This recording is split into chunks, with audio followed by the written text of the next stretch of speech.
as you know, pretty much every popular dating book that's been written over the past 30 years, from the rules to ignore the guy, get the guy, to why men love bitches, they all revolve around a very complicated version of playing hard to get. And look, I wasn't dating in 1950. Maybe playing hard to get worked really, really well back then. And I'm not saying it didn't. But I do believe that nowadays, and I actually think to a certain extent, even before the MeToo movement, that playing hard to get has become harder and harder. And I mean, think about it this way, that if you're a guy at a party and you're talking to a woman and she seems disinterested, the correct response is not to assume she's playing hard to get and wants you to keep at it. The correct response is to leave her alone. So if you have all these dating book gurus, like the rules ladies, telling women, and I think in one of their books they actually say explicitly, don't act so interested, treat him like a guy you don't like. Well, that's not going to work nowadays. And I'm not saying that to defend the men. I'm saying this to give an advantage to women. Because if you as a single woman know that guys are going to be more hesitant and more reluctant to make the first move, wow, you have a huge built-in advantage over other women who are sitting back and waiting and waiting and waiting and waiting for the guy they like to step up. Because those women are playing by the old rules. And you're playing by the new rules. Yeah, well, I mean, this is the wild thing, and I really feel for young guys now that are coming up. I was on a night out not long ago with one of my friends, young dude, real successful guy, big YouTube channel, university degree, prestigious uni, all this stuff. We were on a night out, and I was like, oh, there's a group of girls over there. Why don't we go up and talk to them? I'm like, bored of your crack. I'm bored of what you've got to say to me. Yeah. Like, why don't we go up and talk to them? And he looked like I'd suggested that we go and like pour their drink over their head. Couldn't believe the fact that I was suggesting that we go up and speak to a girl. No, I would never. I would absolutely never. What about all of the Me Too stuff? And that was the first time that I've ever seen in real life, you know, somebody that's close to me, that has similar values to myself, that's British, show the impact, the fear, like complete terror. And I think that you quote it in the book, you say, men used to worry about being rejected, now they're worried about being labeled a predator. Yeah, that's a quote from from Brian Howie, who Brian runs kind of a comedy show or kind of a dating town hall called The Great Love Debate. And that was a quote from Brian. I mean, he does these kind of dating town halls all across the US, and that was his takeaway. But I'm curious, your friend, is he younger than you? Yeah. He's 21, 22. Yeah. I mean, when I talk to both men and women that age and that age group, I'm always amazed that there's like this. I mean, obviously, awkwardness and embarrassment, like, it's never a good thing.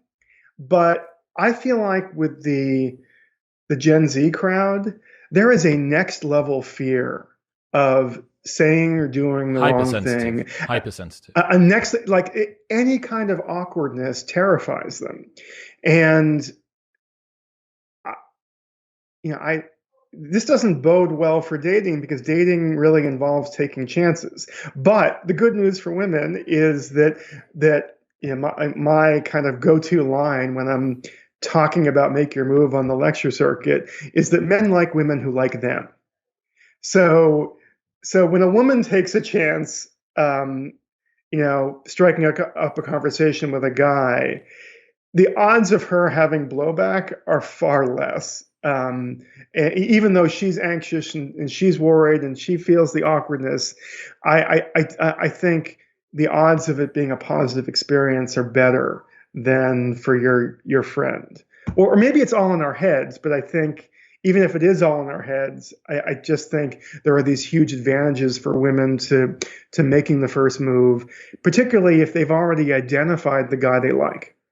This is the double-edged sword of the repercussions of Me Too into the dating market. I think that I can sympathize with the young guys who are lonely, would love to get a girlfriend, but are now terrified of being labeled a predator.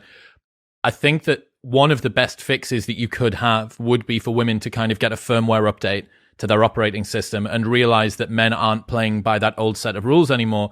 So the thing is that women who aren't interested and women who are interested are both using the same strategies to respond to men that approach them.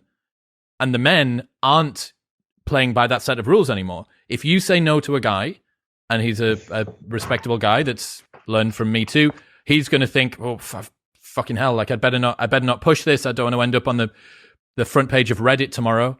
And right. But if you're doing that in some sort of a strategy to say, well, if I say no, that's kind of this sexy men love bitches strategy thing, I think that explains a lot about why sort of chatting up and the circuits of dating are crumbling a bit.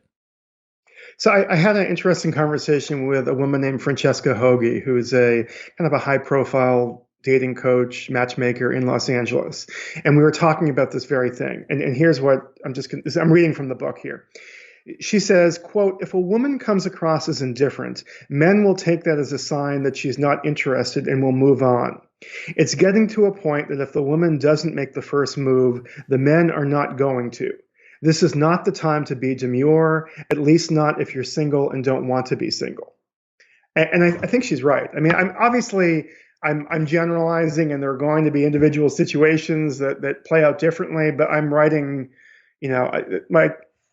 the advice in Make Your Move is macro, not micro. And so I can't account for every individual situation, but I think what you just described is spot on, and that there has been this culture shift.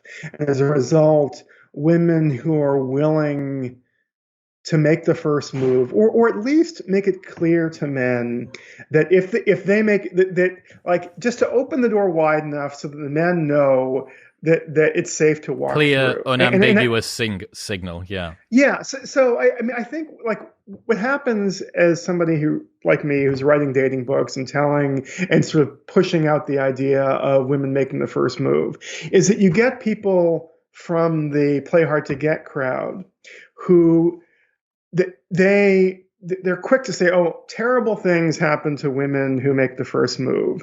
And they paint this picture that's kind of like Cruella de Vil chasing some poor guy down the street. And that's their image of what a woman making the first move is. And to me, a first move by a woman can be much more subtle. What's happening, people? If you enjoyed that, then press here for the full unedited episode. And don't forget to subscribe. Peace.